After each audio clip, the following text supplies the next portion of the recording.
Welcome to Magical Women. I'm your host, Connie Boyd. And today's talk is a second sequel talk with the incredible Tina Lenert. I'm certain, like me, you'll be inspired by Tina's words of wisdom and experiences. Now, before we start, don't forget to comment and to let us know what you'd like to see in future Magical Women talks. Now, on to Tina Lenert. And I'm glad I met Mike after I was in the magic field. We already had mutual friends when we met. So Yeah. it's very logical that we actually met. So he just said, let's turn this, think of it as a fairy tale. And let's go through what magic effects would be part of the story, as opposed to here's a trick, here's a trick, here's a trick. Because that is my issue with a lot of magicians. I mean, there's, of course, some of my people that I admire the most are magicians, but that lacks a lot in magic. Coercion, logic, thread, all that. And he's really good at that. He's got a really good sense of that. So he along with probably, when I sat down once and counted how many sources that act has, it has 27 sources. Wow. Like who influenced me either directly or indirectly. Right. So, when somebody asked me, oh, is that your act? Did you come up with it? I said, well, there's about 27 people that came up with it. Mm-hmm. And that I thank. And sometimes when I do the act, I kind of go through, because I've been doing it so long, so many times, I have different ways of expressing it. Mm-hmm. Sometimes I say thank you to each person. Oh, this person taught me how to do this. This other person, it's like, or inspired me. Not necessarily had to teach me directly, but inspired me. So Mr. Mopman comprises many elements. So it's not just something where I get up and do these tricks. And and that's how I want to be. And it's difficult. And that's why I've come up with so few things. I feel like if I've been into this for almost 50 years, I should have created a lot more than I have. But I'm a slow creator. Well, I think what you've got is just so strong and solid. And for me, Mr. Mopman, it's that you suspend reality and you believe that he's alive, and you start to believe the story because you make that character true. And all of the magic that's involved, as you said, there's a reason for it. It's clean, and it's a beautiful piece of work, and it's just inspiring. It's wonderful. Did you subscribe to our Magical Woman channel? Come on, you can do it. Subscribe and hit the notifications bell so you'll be aware of future Magical Women talks. Now back to Tina Lenert.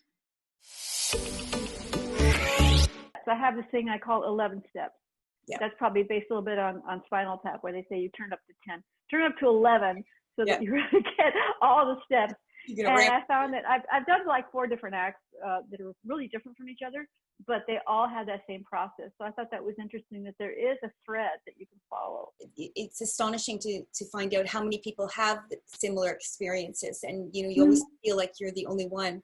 And so when you read somebody else's struggles, and then you realize that you're not alone. Yeah, and I think the hardest thing is for people to accept sometimes is that it's a lot of work and there's a lot of pain, but it's all good pain. It's like growing pains, and maybe failure. Failure. I mean, I know, we all know. And every time I meet someone I really admire, musicians or whatever, I ask them, and they have that same story. They say what you see is like 1% of what I do. That everything else just gets thrown away. It's like you have to mostly get rid of stuff to find that little core. And it's the core, the part that is you have to be honest. It cannot be true, but it has to be true. And like Mr. Mopman, like there is no mop that came to life and did that to me, but there's a truth in it. So it's the truth behind the lie. I think that's a Picasso saying anyway. The line brings you to the truth. From playing the classical guitar, from playing music, I learned about what practicing meant. When you hear a really great musician, a great magician, a great actor, it looks so easy. Yeah. And I think people get the wrong idea. Go, oh, that looks easy, I'm going to do it. And this is the fault with magic. I think there's a few faults, and one of them is that magic, and mime, that's what killed mime, was that it looks so easy. Put on a white face and you do that, and people throw money at you. But it's that deep work that makes it satisfying. Yeah. And it's worth it. And I just, sometimes somebody will say, oh, but it's so much work. It took me a month to get here. And I go, it took me 5 years. So you're lucky if you got there in a month. Right. Anything I do had a good 5 years prep for it. Part of it being scared to present it. Yeah. So I don't want to present something until I feel that I have it ready. And that means I have to show it for a few people that trust me, they're willing to watch me for a moment. And it's sort of my best friend and my worst enemy is that I don't have the guts to just get out there and do it. I've gotten better about it. But would that be your biggest fear then? If I said, what's your biggest fear? I don't even call it a fear anymore. Yeah. I guess, but I would say that the good part of it is that I'm very respectful of other people's time. Mm-hmm. And referring back to the magic world, I've watched a lot of magic contests. I know you probably have too. And you go, and if you were a musician or an actor or a singer, you'd have to be a lot better than that to even compete. Right. So if I could impart any advice to anyone, it would be to work really hard. And in fact, there's a thing in music that says, practice until it's boring and then practice until it's beautiful. Right. I say practice until it's boring and then keep practicing until you never want to see it again. And then until it's beautiful. So the beauty comes from your effort should not be seen unless your act involves looking like you have effort. When I was working on Scarf and Rings, that was another very painful thing for me to do because I just couldn't get it right. So I had the video camera on and I was going through the movements and I just went, and I just sat on the chair and did one of these, and I didn't turn the camera off. And when I went to look back at it, I looked at it and I go, that is so much more interesting than me trying to be cool moving. There's something about that needs to be in there. That got my emotions. In fact, just the way I was sitting on a chair. Mm-hmm. And I still haven't completely used that yet, but I'm saying finding all that amazing stuff in what seems like a bad thing. You were feeling and you were expressing a true emotion. And when you're absolutely true, and this comes straight from Joni's mouth, when you're true to yourself and true to your emotion, it becomes real and it becomes believable. You have to add your skills to that, your skills, your practice. Yes. You have to be emotional, but the kid can be emotional and scream. That's not art. Yeah. We as adults, as understanding what we're doing, we have to make that into something that's art. Art comes from the word artificial. It's artificial, but it's true. Yeah. And that's where the hard work comes in, where what people don't see. You want them to see the emotion, but don't really necessarily, they don't need to see all the other stuff unless you're telling a story like this. Yeah, the blood, sweat, and tears underneath the veneer. Yeah. Joni was an advocate of music, and that the most important. She was great. She helped me with my Scarf and Rings act. She was a great person. I got to hang out with her, and I admired her so much. Yeah, but I know music is the first thing that comes. If I'm inspired by a piece of music, that's where I go. Right. And she had a really good take on that. I watched her work with other people. Yeah. So that would apply to certain people. I mean, like Mike, who's a great comedian, and other great comedians that we know, David Williamson. He doesn't rely, he's got so much other stuff going on. But people like me, music is everything. I think music, and I think a thread of a music, and music already has its form. Right. So I like to respect the music as a whole. You do have to cut it sometimes, but don't cut it in the middle of a phrase. And I just see that happen. I just want to go, ah! That could cost you a job if you've got music or any video, anything that's not professionally edited, that the people in the audience go, ooh! If you're going to use music, it has to drive you. You can't play like somebody I knew was playing, had salsa music playing, and he was just doing this stuff, And I go, oh, there's music on there. There's this kind of music. Why don't you use either do that kind of act or play music that follows your movement? Yeah. And I think that there's not enough listening going on, and there's not enough research. I don't know if it happens so much anymore, but using Cirque du Soleil music just because you heard it and it sounded good, that really irks. I get a little bit pet peeved about that. To be honest, it's much easier now than it used to be. My expenses for music years ago, you would go into a music store and you would randomly, buy DVDs and I did that too. Yeah. Oh yeah. Spend hundreds of dollars and nothing worked because now you can go to iTunes. You can actually hear. Oh my God. You can.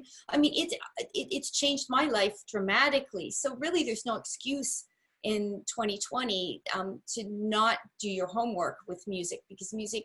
But that goes back to, you know, take the time. Don't just pick the first piece. You saw an act that you liked his music and you use his music, or you use music from, I don't mind that people use popular music, but if you use a music that's so popular that the person watching you, they hear that music and their mind goes to the first time, you know, when they had their first date and they were listening to that. Right. If you're doing an act, the attention has to be on you completely, so you don't want your music to distract. So it's all about, you know, work on the skills, the physical skills, including taking care of your body, which is another thing that I'm really into. And there's a lot that's involved, and it's all encompassing. And those that are willing to do it, and the people that I know that I admire, I'll name a few people because I admire them so much. Derek Delgadio, I don't know if you saw his show. He did a show in New York. It went to New York. Anyway, he's hopefully a lot of people have seen this or heard about it, where you combine the highest of artistry, the highest of emotions, the highest of expressing yourself, everything at once, like I never thought anybody could do. And I've known him really well. I've known him since before he was doing any of this. And you just see all the work, and then you see the result. David Williamson, the same thing. He's just the consummate performer. And everything I've seen him do is brilliant. And he puts the work, you put the work in, and he loves it. And anyway, I could go on and on about these guys, but I know it's possible is what I'm saying. And I also know how they did it. I observe these people very carefully, and I go, yeah, you have to be born with something. Again, getting back to that 3-year-old, you have to have that way back. It's what you do with it that matters. Yeah, I think the general perception is that it's easy, and some people just are gifted. And as you said, some people you're born with a gift, but how you use that gift out of work and dedication that you put into it is what makes somebody exceptional, an exceptional entertainer, as opposed to something that's just good. Sometimes you love something a lot more than it loves you, and you have to negotiate with that. And maybe go another direction, or figure out how you can shape that to you. You know, like if I decided suddenly that I had to be a sumo wrestler, that would be really stupid, right? Because if I had a passion to be a sumo wrestler, it wouldn't happen. But I have to look at who I am, my body size, my shape, my attitude, my look, my age. I have to bring all those, what might be considered boundaries, I consider them forms of freedom. I have these boundaries. In fact, that's what this quarantining is. You have boundaries, but man, do things open up. We do have boundaries, legal and emotional and spiritual and moral and financial. But it's amazing what you can do. If you didn't have those boundaries, then you just wouldn't know what to do. So I'm saying finding that passion, knowing how to shape it and form it into something that you love, and hopefully that which you love could connect to others. So your self-expression does never turn into self-indulgence. It turns into sharing a facet of yourself with as much of an audience as you can. Now, don't forget to subscribe and hit the notification bell. Come on, you can do it. We need subscribers to obtain more privileges with YouTube. So please, please hit that notifications bell. Spread the word and comment. We love to hear from you.